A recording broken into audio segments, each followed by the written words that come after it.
FHS season tickets.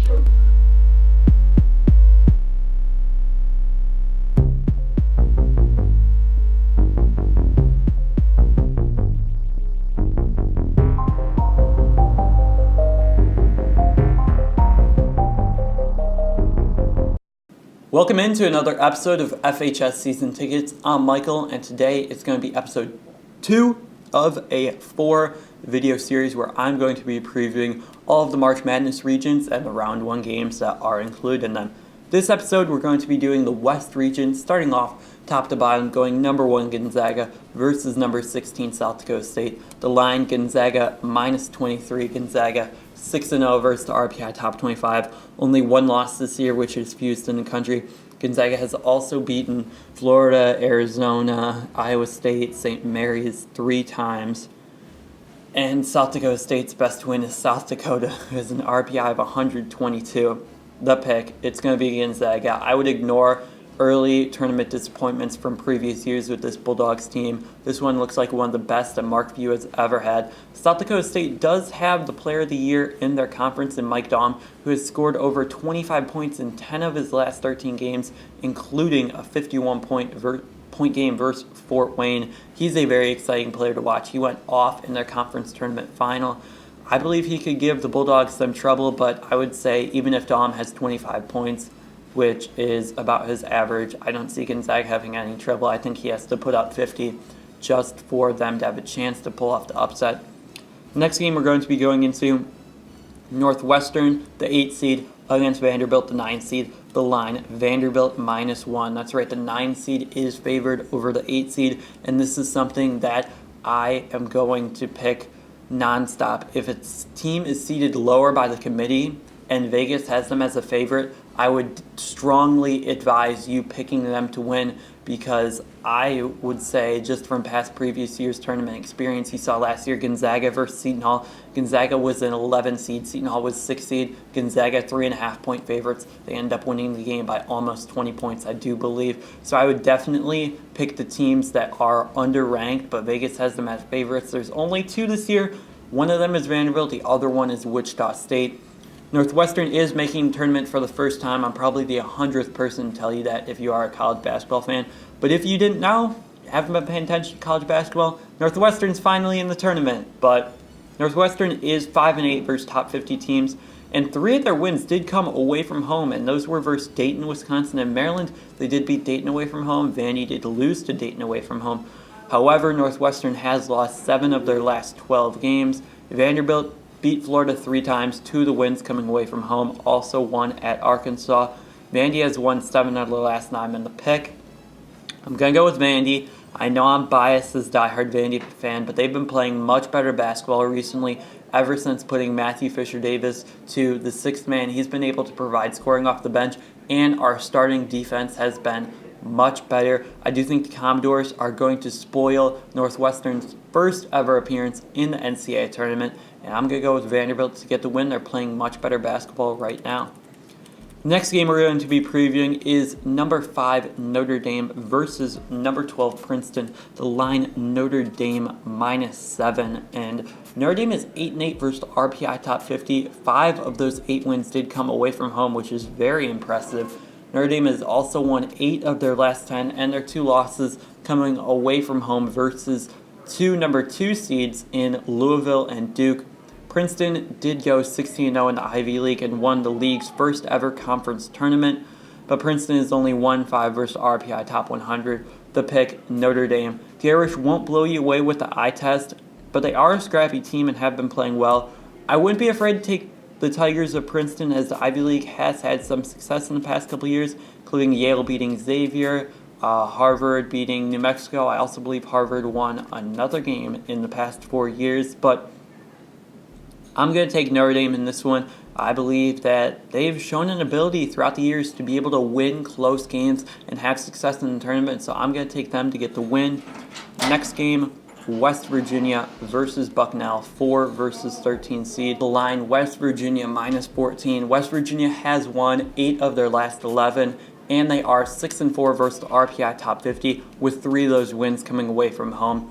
West Virginia does not have a single player averaging over 13 points a game, as Javon Carter is their leading scorer. This is definitely a problem in my opinion, as teams that do not have one go-to scorer, I would say typically have struggled in the tournament, as they don't have a guy. They're down 1 point late in the game. Who's going to get that bucket and they're going to go to? I don't know who's that going to be for West Virginia. I believe their best offense is just throw the ball at the rim and go for an offensive rebound. And to be honest, I don't love that offensive strategy in March Madness.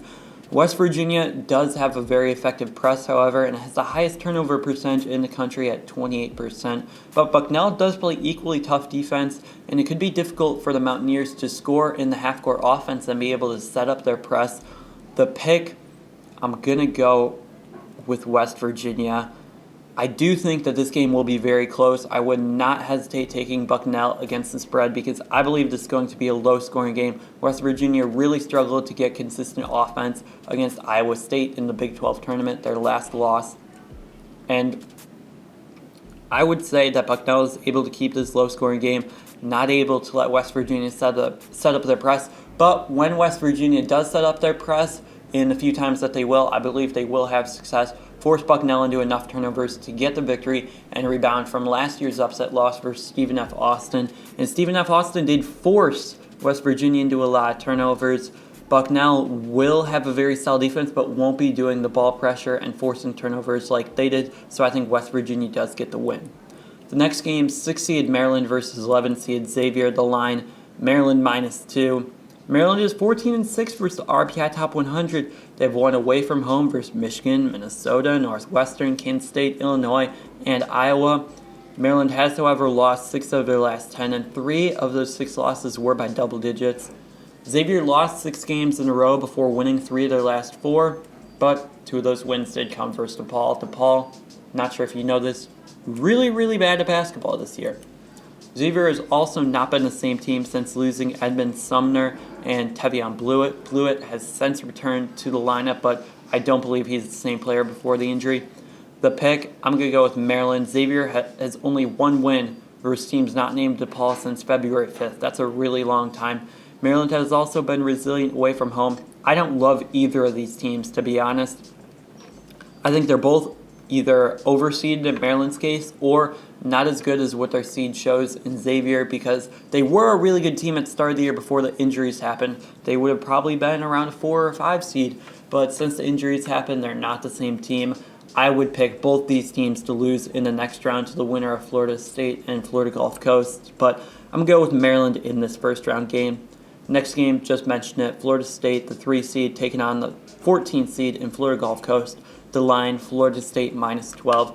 Florida State is 11-4 versus the RPI Top 50, but only 3 of those wins have come away from home, and only 3 of them have come in February or March. Florida State has also not lost a game at home this year, so it could be difficult for the Seminoles to get some victories away from home, as they have been just so good at home this year. For Gulf Coast is only 4-5 versus RPI Top 150. Only playing 9 games versus RPI Top 150 is very bad for an NCAA tournament team. 269th toughest schedule in the country is not good enough. They're also 0-3 versus NCAA tournament teams. One of these losses was at Michigan State by 1 point with the clock error. I know Big Ten officials making the clock error. I know you haven't heard that story before. But still, I'm going to take Florida State to get the victory in this one. While Florida Gulf Coast was Dunk City, and everybody loved them, they lost their coach in Andy Enfield. He's now at USC. And also, I believe most, if not all, the players from that team that did beat Georgetown have now graduated. Florida State is also one of the biggest and most athletic teams in the country, with every player but one on the roster standing 6'4" or above. They are one of the most intimidating teams in the country to play against.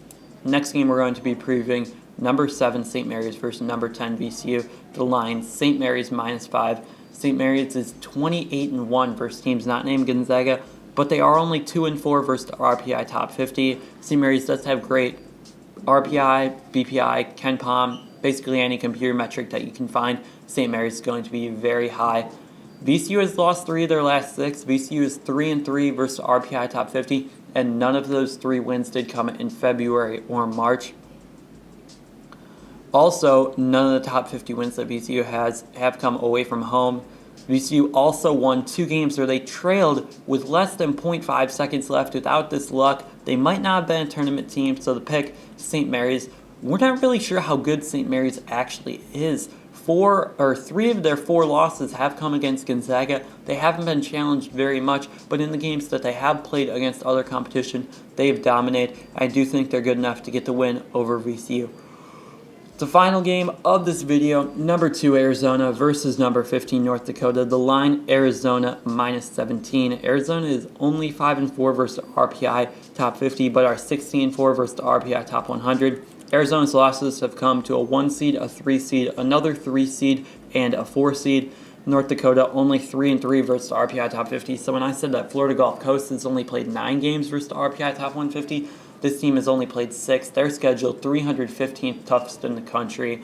The pick, Arizona. The Wildcats have one of the most talented teams in the country. They don't have any semi-bad losses. I believe they should have little trouble winning in round 1.